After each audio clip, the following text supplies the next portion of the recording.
Valley സിന്ദാബാദ്. ജയ് ജയ് silent Valley. കൂടെ നിന്നൊരു പഞ്ചായത്ത്, കൂടെ നിന്നൊരു ആലുവാരി. കണ്ടോ കണ്ടോ പഞ്ചായത്ത്, ഞങ്ങൾ ഇതിനെ അനുവദിക്കില്ല.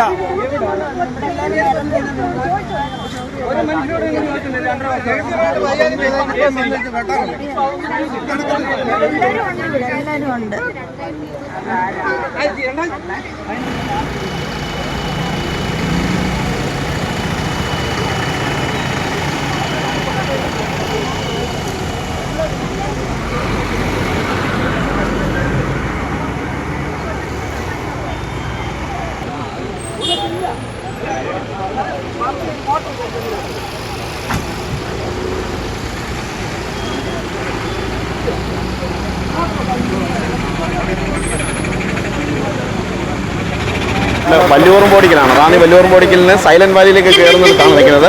അപ്പോൾ ഇവിടെ വലിയ പ്രതിഷേധവും കാര്യങ്ങളൊക്കെ നടക്കുന്നു. ഇവിടെ എന്താ സംഭവം നടക്കുന്നത്? എന്താ പ്രശ്നം എന്തോ? ഇതിപ്പോൾ നമ്മുടെ സൈലന്റ് വാലി റോഡാണ്. ഞങ്ങളുടെ ഭവനങ്ങളിലേക്ക് പോയിട്ടുള്ള റോഡാണിത്. അപ്പോൾ ഇവിടുത്തെ പ്രശ്നം എന്താ വെച്ചാൽ, നിങ്ങൾക്ക് കാണാം ഈ ഒരു ഓട കണ്ടില്ലേ, ഇത് KSTP-ക്കാർ ഇവിടെ വെച്ച് ഓട നിർമ്മാണം കഴിഞ്ഞിരിക്കുന്നതാണ്.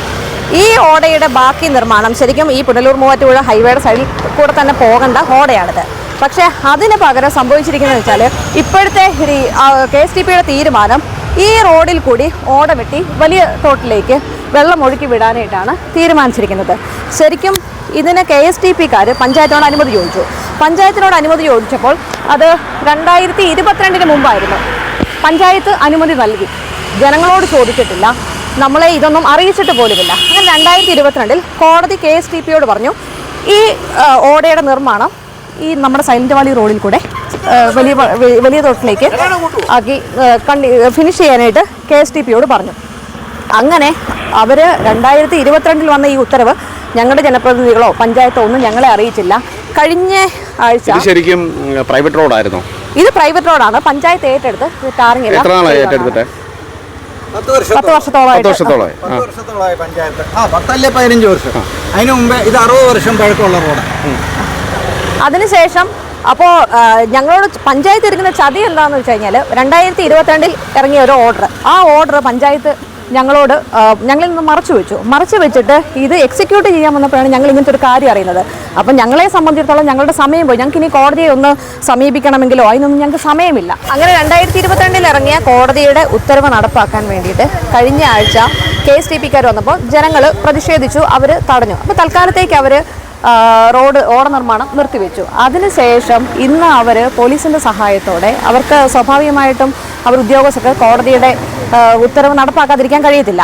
അപ്പോൾ അവർ ഇന്ന് ഇത് നടപ്പാക്കാൻ വേണ്ടി ഇവിടെ വന്നിരിക്കുകയാണ്. വന്നപ്പോൾ ഞങ്ങൾ പ്രതിഷേധിച്ചു. ഞങ്ങളെ സംബന്ധിച്ചിടത്തോളം ഞങ്ങൾക്ക് കോടതിയെ സമീപിക്കാനുള്ള ഞങ്ങളുടെ വിലപ്പെട്ട സമയം പഞ്ചായത്ത് കാരണം ഞങ്ങൾക്ക് നഷ്ടപ്പെട്ടിരിക്കുകയാണ്. പഞ്ചായത്ത് ഞങ്ങളെ അറിയിച്ചിരുന്നെങ്കിൽ ഞങ്ങൾ തീർച്ചയായിട്ടും കോടതി ആ സമയത്ത് സമീപിച്ചേനെ. പക്ഷേ അതിനുള്ള അവസരം ഞങ്ങൾക്ക് കിട്ടിയില്ല.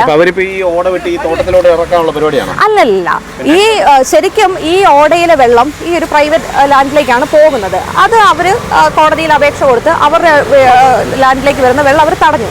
അതിന് അവർക്ക് അവകാശമുണ്ട്, അവരിത് ചെയ്തു. ഇത് അവർ ചെയ്തു. നമുക്ക് ഈ വെള്ളം അങ്ങോട്ട് ഒഴുക്കണമെന്നല്ല നമ്മൾ പറയുന്നത് ഈ റോഡ് പൊളിക്കരുത്. ഈ റോഡ് പൊളിച്ചാൽ ഈ റോഡിന് ഈ ഒരു വീതിയേ ഉള്ളൂ. ഈ റോഡ് പൊളിച്ചു കഴിഞ്ഞാൽ പിന്നീട് ഒരു വണ്ടി വന്നു കഴിഞ്ഞാൽ, നമുക്ക് ഇപ്പം തന്നെ അറിയാം, ഒരു വണ്ടി ഓപ്പോസിറ്റ് വന്നു കഴിഞ്ഞാൽ നമുക്ക് സൈഡ് കൊടുക്കാൻ പറ്റില്ല. അപ്പോൾ ഇതിൻ്റെ കൂട്ടത്തിലൊരു ഓട കൂടി വന്നു കഴിഞ്ഞാൽ എങ്ങനെ നമ്മൾ യാത്ര ചെയ്യും? പിന്നെ ഓട വന്നു കഴിഞ്ഞാൽ തന്നെ ഞങ്ങളെ സംബന്ധിച്ചിടത്തോളം ഒരു മണിക്കൂർ ഈ റോഡ് അടച്ചിടുന്നത് ഞങ്ങളെ സംബന്ധിച്ചോളം ഭയങ്കര ബുദ്ധിമുട്ടുള്ള കാര്യമാണ്. കാര്യം ഒരുപാട് കിടപ്പ് രോഗികൾ ഇവിടെയുണ്ട്. സ്കൂളിൽ പോകുന്ന കുട്ടികളൊക്കെ അങ്ങനെ 10-200 വീടുകളും അതിലുപരി പല റോഡുകളുമായിട്ട് കണക്ട് ചെയ്യുന്നൊരു വഴിയും കൂടിയാണിത്. അപ്പോൾ ഇത് ഇത്തരത്തിൽ പൊളിച്ചു കഴിഞ്ഞാൽ ഞങ്ങളെ സംബന്ധിച്ച് ഞങ്ങളുടെ സഞ്ചാര സ്വാതന്ത്ര്യമാണ് അവിടെ നഷ്ടപ്പെടുന്നത്. അപ്പോൾ അതുകൊണ്ട് ഞങ്ങൾക്ക് ഈ പറയുന്ന രീതിയിൽ ഇവിടെ പൊളിക്കാതെ മറ്റെന്തെങ്കിലും മാർഗ്ഗങ്ങൾ സ്വീകരിച്ച് പഞ്ചായത്തും KSTP-യും കൂടെ തീരുമാനിച്ച് മറ്റെന്തെങ്കിലും ഒരു മാർഗ്ഗത്തിലൂടെ, വേറെ മാർഗ്ഗങ്ങളുണ്ട്, അതും നമ്മൾ KSTP-യോടും അതുപോലെ നമ്മുടെ കോടതിയിൽ ഞങ്ങൾ അപ്പീൽ പോയിട്ടുണ്ട്. അതിലെല്ലാം ഞങ്ങൾ ഈ കാര്യം പറഞ്ഞിട്ടുണ്ട്. ഞങ്ങൾ ഓടയ്ക്കെതിരല്ല, പക്ഷേ ഈ വഴിയിൽ കൂടെ വരുന്ന ഓട അത് നമ്മൾ അനുവദിക്കില്ല. ഞങ്ങൾ ഈ കാര്യം പഞ്ചായത്തിൽ ചെന്ന് ഈ കാര്യം സംസാരിച്ചു. പഞ്ചായത്തിൻ്റെ ഞങ്ങളുടെ വാർഡ് മെമ്പർ വാർഡ് മെമ്പറിനോട് സംസാരിച്ച് വാർഡ് മെമ്പർ പറഞ്ഞു ഞങ്ങൾ ഇങ്ങനെ ഒരു കാര്യം അറിഞ്ഞിട്ടേ ഇല്ലെന്ന്. പഴവങ്ങാടി പഞ്ചായത്ത് പഴവങ്ങാടി ഗ്രാമപഞ്ചായത്തിലെ 15-ാം വാർഡാണ്. ഞങ്ങൾ സംസാരിച്ചപ്പോൾ വാർഡ് മെമ്പർ പറഞ്ഞു ഞങ്ങൾ ഇങ്ങനെ ഒരു കാര്യം അറിഞ്ഞിട്ടേ ഇല്ല, ഞാൻ നിങ്ങളുടെ കൂടെ ഉണ്ടെന്ന് പറഞ്ഞു. അതിനുശേഷം ഞങ്ങൾ എല്ലാവരെയും വിളിച്ചു, പഞ്ചായത്തിലെ ആൾക്കാരെല്ലാം വിളിച്ചു. അവരെല്ലാവരും പറഞ്ഞത്, പ്രസിഡന്റ് ഉൾപ്പെടെ എല്ലാവരും, പ്രസിഡന്റ് എല്ലാവരും ഉൾപ്പെടെ പറഞ്ഞത് ഇങ്ങനൊരു സംഭവം ഇവിടെ നടന്നതായിട്ട് ഞങ്ങൾക്കറിയില്ല എന്നാണ് പറഞ്ഞത്. അതിനുശേഷം ഞങ്ങൾ പഞ്ചായത്തിൽ പോയി അതിൻ്റെ പേപ്പറുകൾ ചോദിച്ചു. പേപ്പറുകൾ ചോദിച്ചു കഴിഞ്ഞപ്പോൾ അവർ KSTPക്ക് എഞ്ചിനീയർക്ക് കൊടുത്ത ഒരു ലെറ്റർ ഞങ്ങൾക്ക് കോപ്പി തന്നു. പഞ്ചായത്ത് തീരുമാനിച്ചു എന്ന് പറഞ്ഞൊരു കോപ്പി തന്നു. ഇതെല്ലാം ഞങ്ങൾ കൊടുത്തു, ഞങ്ങൾ എടുപ്പിച്ചു. പക്ഷേ എടുപ്പിച്ചതിനകത്തൊന്നും ഈ വാർഡിനകത്ത് പക്ഷെ ഒരു കാര്യമുണ്ട്, ഈ ജനങ്ങൾക്ക് സഞ്ചാര സ്വാതന്ത്ര്യം നഷ്ടപ്പെടുത്തിക്കൊണ്ട് ഇതിലൂടെ ഓട വെട്ടരുതെന്നുള്ള അവരുടെ ഇതിനകത്തുമുണ്ട്, അതിനകത്തുമുണ്ട്. പക്ഷേ ഈ സഞ്ചാര സ്വാതന്ത്ര്യം നഷ്ടപ്പെടുന്നതെന്ന് ബോധ്യമായപ്പോഴാണ് ഞങ്ങൾ ഇങ്ങനെ ഒരു സമരത്തിന് വേണ്ടി ഇറങ്ങിയത്. പഞ്ചായത്തിന്റെ റോഡാണ്, പഞ്ചായത്തിന്റെ റോഡ് KSTPക്കാർക്ക് ഇല്ലാത്ത ഓട വെട്ടണമെങ്കിൽ പഞ്ചായത്തിന്റെ പെർമിഷൻ വേണം. പഞ്ചായത്ത് പെർമിഷൻ കൊടുത്തിട്ടില്ലെന്ന് മെമ്പറും പ്രസിഡന്റും എല്ലാം ആണയിട്ടാണ് ഞങ്ങളോട് പറഞ്ഞ്. ഞങ്ങളിവിടെ എല്ലാവരും കൂടി, ഈ പ്രദേശത്തുള്ള എല്ലാവരും കൂടെ ഞങ്ങളൊരു 10-200 പേര് കൂടിയപ്പോൾ അതിൻ്റെ മീറ്റിങ്ങിൽ പഞ്ചായത്ത് പ്രസിഡന്റ് അനിത അനിൽകുമാർ, റൂബി കോശി, അതുപോലെ തന്നെ വാർഡ് മെമ്പർ നമ്മുടെ VC ചാക്കോ, ഇവരെല്ലാവരും വന്നിട്ട് ആണയിട്ട് പറഞ്ഞ് ഞങ്ങളുടെ അതിൻ്റെ വീഡിയോ ഉണ്ട്, ഞങ്ങളിങ്ങനൊരു സംഭവം അറിഞ്ഞിട്ടില്ല, പഞ്ചായത്തിന് ഒരു പെർമിഷൻ കൊടുത്തിട്ടില്ല എന്നാണ് അവർ പറഞ്ഞത്. പിന്നെ ഞങ്ങൾ പഞ്ചായത്ത് സെക്രട്ടറിയുമായിട്ട് ബന്ധപ്പെട്ട് കഴിഞ്ഞപ്പം പറഞ്ഞു പഞ്ചായത്തുകാർ അറിയാമല്ലോ. അല്ല, ഞങ്ങൾ ഇത് ചെന്ന് കഴിഞ്ഞിട്ട് ഞങ്ങൾ ഇതിൻ്റെ മിനിറ്റ്സ് അന്വേഷിച്ചപ്പം KSTPക്കാർ അവർ കൊടുത്ത കേസിൻ്റെ പകർപ്പ് ഞങ്ങൾ എടുത്തപ്പം പഞ്ചായത്ത് പെർമിഷൻ കൊടുത്തിട്ടുണ്ടെന്ന് അതിൻ്റെ അതി വ്യക്തമായിട്ട് പറഞ്ഞിട്ടുണ്ട്. അപ്പം ഞങ്ങൾ പോയി അതിൻ്റെ മിനിറ്റ്സ് എടുത്തപ്പം നമ്മുടെ പഞ്ചായത്ത് 2022 പെർമിഷൻ കൊടുത്തിട്ടുണ്ട്. അപ്പോൾ കൊടുത്തത് ഇവരാരും അറിഞ്ഞിട്ടില്ലെന്നാണ് പറയുന്നത്. അതെങ്ങനെ സംഭവിച്ചെന്ന് അവർക്കും അറിയത്തില്ലെന്ന് പറഞ്ഞു.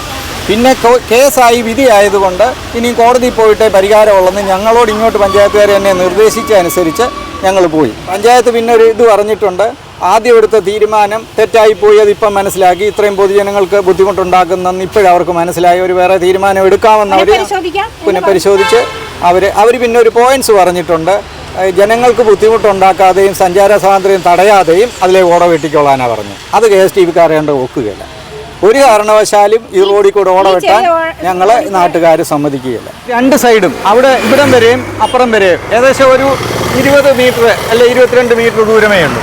അത്രയും ജോയിൻ ചെയ്യാതാണ് അവരെ ഇട്ടേക്കുന്നത്. അപ്പോൾ അത് ജോയിൻ ചെയ്ത് കഴിഞ്ഞാൽ ഈ വെള്ളം ഇങ്ങനെ ഹൈവേയിലെ അങ്ങോട്ട് പോകും. അപ്പുറത്തെ തോട്ടിലോട്ട് പോകാനുള്ള വലിയ ചാലുണ്ട്, ആ ചാലിൽ കൂടെ തോട്ടിപ്പോവും. ഈ സൈഡിൽ കൂടെ എന്തുണ്ട്, ഇവിടം വരെ ഈ സൈലന്റ് വാലി റോഡിൻ്റെ എൻഡ് വരെയും അവർ ഓട വെട്ടിയിട്ടുണ്ട്. അതിൻ്റെ അപ്പുറത്താണ്ട് ആ നെല്ലി നിൽക്കുന്നത്, അവിടം വരെ ഓടയുണ്ട്. ഇത്രയിട ജോയിൻ ചെയ്തിട്ടുണ്ട്. ഈ KSTP ഈ രണ്ട് സൈഡും ഓട ജോയിൻ ചെയ്യാതാണ് ഇപ്പം പുതിയ ഒരു ഓട ഈ സൈലന്റ് വാലി റോഡിൽ കൂടെ നെടുക. ഈ സൈലന്റ് വാലി റോഡിന് വളരെ വീതി കുറവാണ്. ഇതൊരു 60 വർഷം പഴക്കമുള്ള ഒരു റോഡാണ്. ആ റോഡിപ്പം പഞ്ചായത്തിന് ഞങ്ങൾ കൊടുത്തിട്ട് ഏകദേശം ഒരു 10 വർഷമേ ആകുന്നുള്ളൂ. ഇപ്പം നാട്ടുകാരറിയാതെ തന്നെ പഞ്ചായത്തുകാർ ഇതിന് പെർമിഷൻ കൊടുത്തു. ഇത് KSTPക്കാർക്ക് ഈ റോഡിൽ കൂടെ ഓട വെട്ടാൻ വേണ്ടി ഏകദേശം ഒരു 100-125 മീറ്ററോളം ഓട വെട്ടിയാലേ റോഡിൽ തോട്ടിൽ ചെല്ലത്തുള്ളൂ, വലിയ തോട്ടിൽ. അപ്പോൾ ഇത് ഒരു ദിവസം തന്നെ വെട്ടിക്കഴിഞ്ഞാൽ പിന്നെ ഈ റോഡ് ബ്ലോക്കായി. ഇവിടെ ഒരു 10-250 വീട്ടുകാർ താമസിക്കുന്നുണ്ട്. രണ്ടാമത് ഇതിലെ ചക്കട്ടാമ്പയ്യ, പൂഴിക്കുന്ന്, ചെല്ലക്കാട് ഈ ഭാഗങ്ങളിൽ കൂടെ എല്ലാം വണ്ടികളും ആൾക്കാരും വന്നുകൊണ്ടിരിക്കുന്നത്. കാരണം ഇറ്റപ്പാറ ടൗണിനോട് അടുത്ത ഒരു സ്ഥലമാണ്, ഇതൊരു ഷോർട്ട് കട്ടുമാണ്. അപ്പം അനേകം വണ്ടികൾ ഇതിലേ പോയിക്കൊണ്ടിരിക്കുന്നു. ഞങ്ങൾ വർഷങ്ങളായിട്ട് ഉപയോഗിച്ചുകൊണ്ടിരിക്കുന്ന ഈ റോഡ് ഒരു കാരണവശാലും വെട്ടിപ്പൊളിക്കാൻ ഞങ്ങൾ സമ്മതിക്കത്തില്ല. അതുമാത്രമല്ല, ഇത് ഞങ്ങളെ ചതിക്കുകയായിരുന്നു പഞ്ചായത്ത് ചെയ്യുന്നത്. കാരണം ഈ 2.5 വർഷമായിട്ട് ഇങ്ങനെ ഒരു കോർട്ടിൽ നിന്നൊരു വിധി അവർക്കുണ്ടായിട്ട് പോലും അത് ഞങ്ങളെ ആരും അറിയിച്ചുമില്ല. പഞ്ചായത്ത് ഇത് കക്ഷി ചേർന്നിട്ട് പോലും ഞങ്ങളോട് ആരോടും ഇത് പറയുകയോ ഒന്നും ചെയ്തിട്ടില്ല. കാരണം കാര്യങ്ങൾ ഞങ്ങൾ ചോദിച്ചു വരുമ്പോഴാണ് പറയുന്നത് ഇങ്ങനെ പഞ്ചായത്ത് ഇവരാരും അറിഞ്ഞിട്ടില്ലെന്നാണ് അവർ പറയുന്നത്. പക്ഷേ എല്ലാം എടുത്തു വന്നു കഴിഞ്ഞപ്പോൾ ഇവരെല്ലാം അറിഞ്ഞ സംഭവം തന്നെയാണ്. ഇവരറിഞ്ഞതുകൊണ്ടും അവരുടെ സപ്പോർട്ടോടു കൂടിയാണല്ലോ അവരെ ചെയ്തത്, അവർ സമ്മതിച്ചിട്ടാണ് അത് ചെയ്തത്. അപ്പം ഒരു ദിവസം പെട്ടെന്ന് സുപ്രഭാതത്തിൽ ഇവിടെ പൊളിക്കാൻ വന്നപ്പോഴാണ് ഞങ്ങൾ അറിയുന്നത് ഒരു കാരണവശാലും പൊളിക്കുവാൻ ഞങ്ങൾ സമ്മതിക്കത്തില്ലെന്ന് പറഞ്ഞു. 2 മാസം മുമ്പാണ് ഇവിടെ പൊളിക്കാൻ അവർ വന്നത്. അപ്പം ആൾക്കാരോട് കൂടി അവരെ തടഞ്ഞു, പിന്നെ കാര്യങ്ങൾ. കാരണം ഈ പരിപാടി ഈ പഞ്ചായത്ത് ഇങ്ങനെ പെർമിഷൻ കൊടുത്തിട്ടുണ്ടെന്നുള്ളത് നമ്മളാരും അറിയുന്നില്ല. പിന്നെ നമ്മൾ എന്താ കാര്യം, പിന്നെ ആൾക്കാരെ കൂട്ടി നമ്മളെ തടഞ്ഞു. അതുകൊണ്ട് അവർ പോയി പിന്നെ രണ്ടാമത് വന്നിരിക്കുക. ഞങ്ങൾ റിവ്യൂ പെറ്റീഷനൊക്കെ കൊടുത്തിട്ടുണ്ട്. അതിലേക്ക് റിസൾട്ട് ഇപ്പോൾ ഉടനെ വരും. എന്ന് കഴിഞ്ഞാൽ വന്നാലും വന്നുകഴിഞ്ഞാൽ ഞങ്ങളും സമ്മതിക്കത്തില്ല. ഇത് ഞങ്ങൾക്ക് ഈ വഴിയേ ഉള്ളൂ, ഈ വഴിയല്ല, ഞങ്ങൾക്ക് വേറെ മാർഗ്ഗമൊന്നുമില്ല. അതുകൊണ്ട് ഞങ്ങൾ ഇത് സമ്മതിക്കത്തില്ല. ഞങ്ങൾക്ക് കൊലക്കായി വന്നു ഞാൻ ഞങ്ങൾക്ക് ഒരു വിഷയമില്ല. ഈ വഴി പൊളിക്കുന്നതിലൂടെ നമ്മുടെ 100-ലധികം കുഞ്ഞുങ്ങളും സ്കൂൾ വിദ്യാർത്ഥിനികൾ പല സ്കൂളിലും കോളേജുകളിലുമായിട്ട് പഠിക്കുന്ന കുട്ടികൾക്കിപ്പോൾ ഹാഫ് ഇയർ എക്സാം നടന്നുകൊണ്ടിരിക്കുകയാണ്. അവർക്കൊക്കെ ഇതൊരു ബുദ്ധിമുട്ടാണ്. ഇന്ന് നാളെയുമായിട്ട് തുടങ്ങുന്ന എക്സാമിന് ഇപ്പോൾ ഒരു നടപടി എടുത്താൽ നമുക്ക് വളരെ ബുദ്ധിമുട്ടാവും. കോഴഞ്ചേരി എരുമേലി ഭാഗത്തു നിന്നുള്ള ധാരാളം കുഞ്ഞുങ്ങൾ ഇവിടെ പഠിക്കുന്നുണ്ട്. അതുപോലെ വയ്യാതെ കിടക്കുന്ന വയോജനങ്ങളായിട്ടുള്ള 10-60 പേരോളം നമ്മുടെ ഈ സ്ഥലത്ത് താമസിക്കുന്നുണ്ട്. പെട്ടെന്നൊരു എമർജൻസി കേസ് വന്നാൽ ഭയങ്കര ബുദ്ധിമുട്ടായിരിക്കും. നമുക്ക് എല്ലാം കൊണ്ടും നടന്നു പോകാൻ പോലും ബുദ്ധിമുട്ടാവും നമുക്ക്.